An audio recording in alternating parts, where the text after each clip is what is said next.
If you're an introvert, chances are that you find parts of dating very uncomfortable. That's probably because a lot of the advice that you're getting, some of which is on this channel, is geared towards extroverted behavior. So in this video, I want to give you 5 steps that any introvert can use to become a much better flirt, whether you're a guy or a girl. The first tip is for those of you who don't have someone specific in mind. You're still looking. And it's to realize that it's not just bars and clubs, your workplace, your social circle, and online dating that you can actually meet people you're compatible with. In fact, those aren't the best for meeting people that you have really easy chemistry with. I think the best place to go is to an event or an activity that you have a non-romantic interest in all by itself. So for instance, many years ago, I was a very shy 19-year-old. I was studying abroad in Costa Rica. I didn't date anyone. I lived in Costa Rica for nearly a year, and then I took this salsa dancing class. Lo and behold, the only person I dated was a girl who was in that class with me. And it was because we got paired up. We got to see each other over several weeks. I wasn't very confident, but over the course of weeks, I worked up the nerve to ask her out, and we dated for a few months. So ask yourself, what are you interested in? What activities do you currently do that could be made social if only you went out and looked for a place to do it? Now, in my own life, I know a couple of these, and I'll tell you, yoga has been one of them. Acro has a very, very friendly community of people, of both men and women, that tend to be very accepting.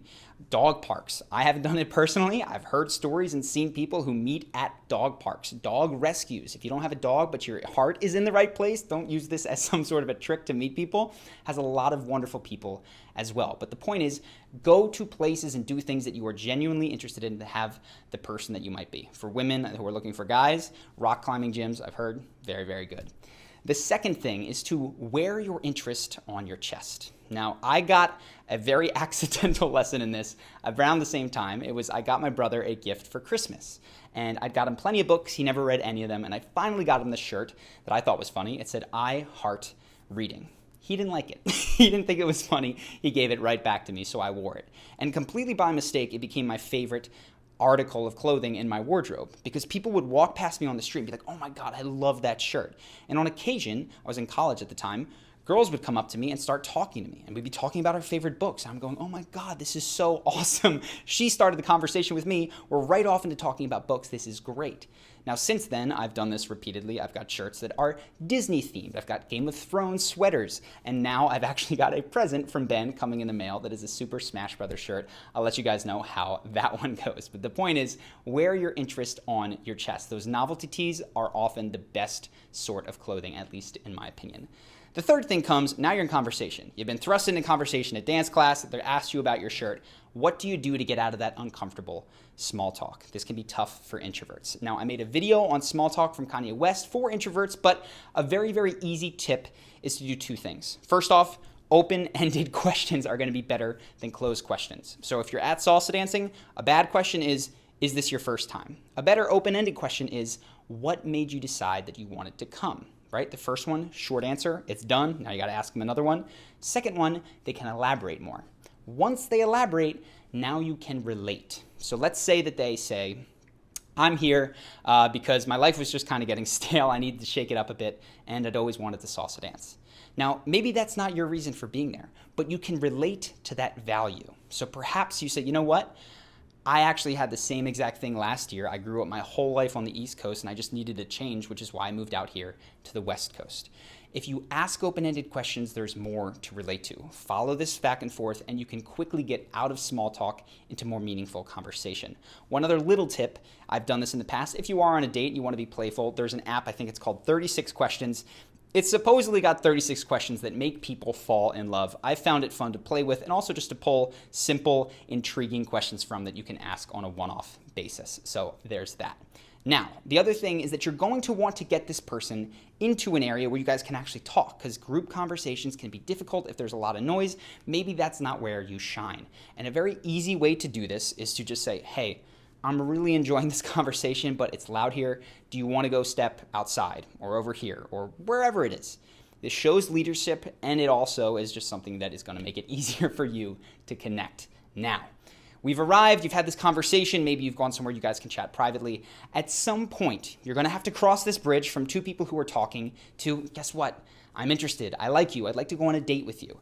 And this is the part I think that introverts might get wrong. because in an attempt to not get rejected or to be very polite, they tend not to want to put themselves out there. So they invite these sort of friendly activities that are easily misconstrued, and all of a sudden they feel like they've been friend-zoned when really they've done it to themselves. So a very simple way to ask someone on a date in a way that is both non-needy and confident. This is incredibly attractive to both men and women, by the way. This non-needy confidence is with 3 steps. It goes like this.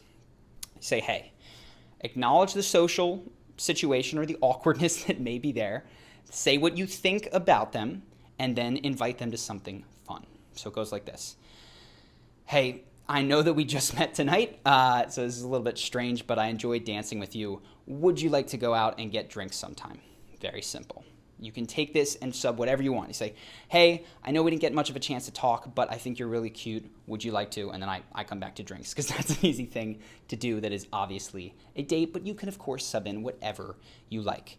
When you do this, you are making it clear that you are interested romantically. And when you can do that in a both non-needy way, which that line should help you do, having spoken to them with confidence, that is your best shot. Even if it doesn't go well, you're not going to necessarily be in this creepy zone because you've been clear with your interest and your intentions, and there's not that weird manipulation going on, which is, are we friends, are we not?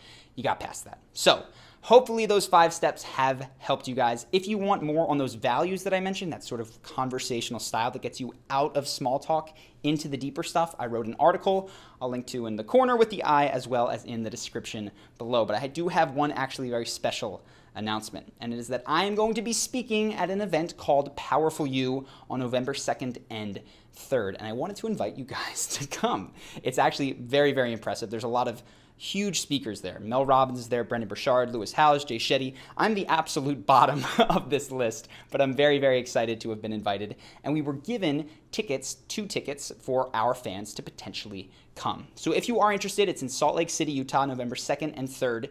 Go to either my Instagram at Charlie Houpert or Charisma on Command at Charisma on Command and comment on the most recent photo, just saying that you like to come. I'm going to go through probably Wednesday or Thursday, and I will DM 2 people selecting 2 winners to come out and hang in Utah. Whether or not you get selected, I hope that you decide to come. They said we can actually have our own area if we get a big enough group. I'll be hanging out outside of the speech that I'm giving. I'm really hopeful that, that we get some fans to show up so I can kick it with you guys, but would love to see you there. If you are interested, just go ahead and check out powerfulyou.com. I'll link to that below as well. So hopefully you guys have found this video helpful. Looking forward to see you next week. Take care. Peace.